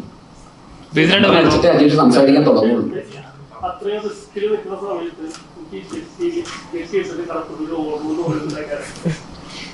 എത്രയും റിസ്കിലാണ്. എത്ര റിസ്കിൽ വെക്കുമ്പോ ആ റിസ്ക് എന്ന് പറയുന്നത് അങ്ങനെ ചെയ്ത് കഴിഞ്ഞപ്പോ ഭയങ്കര എൻജോയ് ചെയ്ത് ചെയ്യുന്നുണ്ടായിരുന്നു. അത് ഈ പറഞ്ഞ പോലെ നേരത്തെ പറഞ്ഞ പോലെ കള്ളടിച്ചിട്ടാണ് പുള്ളി അങ്ങനെ ചെയ്തത്. അപ്പൊ പിന്നെ അങ്ങനെ ചെയ്യാലോ. പുള്ളിയുടെ സ്റ്റൈൽ എങ്ങനെയാ? ഇത് അവിടെ മാത്രമല്ല, പലയിടത്തും പുള്ളി അങ്ങനെ ചെയ്യാറുണ്ട്. പുള്ളി എങ്ങനെയാണ് അവിടെ 8 മണിക്ക് എണീച്ചല്ലേ? 8 മണിക്ക് എണീറ്റിട്ട് ഓടണം. ഒരു ആചാരം അങ്ങനെയാണ്. ആഘോഷത്തിന്റെ പല പല ടൈപ്പ് ഉണ്ടല്ലോ. പുള്ളി ഒറ്റയ്ക്കാ വന്നത്, പക്ഷെ കൂടെ ഓടിയപ്പോ 20 പേരുണ്ടായിരുന്നു. തലേദിവസം പുള്ളി കൂട്ടിയ ഗ്യാങ് ആണ്. ഒറ്റ രാത്രി കൊണ്ട് പുള്ളി ഉണ്ടാക്കിയെടുത്ത ഗ്യാങ് ആണ്. ഒറ്റയ്ക്ക് വന്നവനാണ്, പക്ഷെ പിറ്റേ ദിവസം അവൻ ഭയങ്കര ഷാർപ്പാണ്. കാരണം തലേദിവസം അടിച്ച് ഫിറ്റ് ആയിക്കുമ്പോഴാണ് പറയുന്നത് രാവിലെ എനിക്ക് എഴുന്നേറ്റ് ജെട്ടിപ്പുറത്ത് ഓടണമെന്ന്. കറക്റ്റ് എഴുന്നേറ്റ് അജേഷ് അലാം വെച്ച് എഴുന്നേറ്റ് ഓടാൻ വേണ്ടി പോയി. അത്രയും ക്ലാരിറ്റി ഉള്ള ഒരാളാണ് അജേഷ്. പറഞ്ഞ വാക്ക് ഉറപ്പായിട്ടും ജെട്ടിപ്പുറത്തിലേക്ക് ജെട്ടി ഇല്ലാതെ അജേഷ് ഓടും. പടത്തിൽ അതുകൊണ്ട് കാണിക്കാൻ പറ്റില്ല. അതുകൊണ്ട് ബേസിലേട്ടാ ഈ ബേസിൽ യൂണിവേഴ്സിറ്റി ഇപ്പൊ ഭയങ്കര നടക്കാണ്. കാരണം ഈ പൊതുവേദികളിലെ മന്ത്രിമാര് പോലും സെക്കൻഡ് ഇപ്പൊ ആരും വേദികളിൽ കയറിയ കൈ കൊടുക്കാറില്ല പേടിച്ചിട്ട്. അപ്പം അത് ഇപ്പൊ ഒഫീഷ്യലായിട്ട് നിർത്താനുള്ള എന്തെങ്കിലും പരിപാടി എന്തെങ്കിലും ചെയ്യുന്നുണ്ടോ? അതൊരു സാമൂഹിക വിപത്തായി മാറിയിരിക്കുകയാണെന്നാണ്.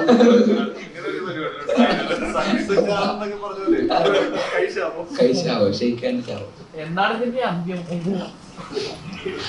അന്ത്യൊന്നും ഉണ്ടാവില്ല. നിങ്ങളൊന്നും നിർത്തിയാൽ ഇനി അന്ത്യം ഉണ്ടാവില്ല. അല്ലാതെ പണ്ടൊക്കെ ഒരുപാട് സംഭവിച്ചിട്ടുണ്ട്. ആരും കാണുന്നില്ല. നിങ്ങൾക്ക് ഷൂട്ട് ചെയ്ത് പുറത്തുള്ളൂ. അത് പൊക്കാതെ തീരാൻ പോകുന്നില്ല. അത് തീരൂല. അല്ലെങ്കിൽ നമുക്ക് വല്ല കർമ്മങ്ങളൊക്കെ ചെയ്ത് അങ്ങനെ എന്തെങ്കിലും ചെയ്യാൻ പറ്റുമെന്ന് നോക്കാം. അല്ല ഇപ്പൊ ശിവൻകുട്ടി മന്ത്രിയാണെങ്കിലും അവര് വിളിച്ചായിരുന്നു, അല്ലെങ്കിൽ അങ്ങനെ എന്തെങ്കിലും കോണ്ടാക്ട് മന്ത്രിയോട് അതായത് നമുക്ക് അതിനെ കുറിച്ച് എന്താണ് ഇപ്പൊ ചെയ്യാൻ പറ്റുക? ഒരു ബില്ല് പാസ്സാക്കിയാലോ? ആ അതാണ് അതിന്റെ ഒരു അത് ആരെ ഉപദ്രവിക്കുന്നില്ല. ആർക്കും ഒരു ഉപദ്രവമില്ല. ആൾക്കാർക്ക് എന്റർടൈൻമെന്റ് മാത്രമേ ഉള്ളൂ. അപ്പൊ എല്ലാവരും ആരാണെന്നൊന്നുമില്ല. എല്ലാവരും അതിന്റെ ഭാഗമാവുന്ന, എല്ലാവരും അതിന്റെ അകത്ത് എൻജോയ്മെന്റ് കണ്ടെത്തുന്നു എന്നുള്ളതിൽ സന്തോഷമുണ്ട്. അതല്ല ഇപ്പൊ കേരളത്തിലെ കൾച്ചർ മാറി. ഒരാൾ ഷെയ്ക്കാൻ കൊടുക്കുന്ന മറ്റാൾ കൈ പിടിച്ചു വ്യത്യാസം വന്നിട്ടുണ്ട്. അല്ല ഞാനിപ്പോ ഇതുപോലെ ക്യാമറ ആയിട്ട് ഇങ്ങനെ ഇവിടെ ക്യാമറ വെച്ചിട്ട് കൈ നീട്ടിട്ട് വരും. ചേട്ടാ ഷെയ്ക്കാൻ്റെ വരും. അപ്പൊ തന്നെ എന്ത് വിശ്വസിച്ചാൽ തരുമ്പോ നീ വലിച്ച അങ്ങനെയൊക്കെ. പക്ഷെ ഓക്കെയാണ്. കഴിഞ്ഞ ദിവസവും കൂടെ ഒച്ചേ ഉള്ളൂ. ബേസിൽ ടോവിന് വരുന്നത് മരണമാസം നടത്ത ഞങ്ങളെ അത് ആ സിനിമയായിട്ട് വരുമ്പോ പറയാം. പക്ഷെ നല്ല സിനിമയായിരിക്കും തോന്നുന്നു. കോമഡി സിനിമയാണ്. അത് വേറെ രീതിയിലുള്ള ഒരു സിനിമയാണ്. പൊന്മാൻ പോലത്തെ ഒരു സിനിമയല്ല. അതിന്റെ കളറൊക്കെ വേറെയാണ്. അത് വേറെ രീതിയിൽ എന്റർടൈൻ ചെയ്യുന്നു തന്നെയാണ് തോന്നുന്നത്. ടോബി ബേസിൽ കോമ്പോ അതിൽ കാണാൻ പറ്റും. ക്യാമി ടോബിയോട് ക്യാമി കാണാൻ പറ്റും. സിനിമ കാണുമ്പോ നോക്കാം. Thank you. സന്തോഷം. Thank you so much.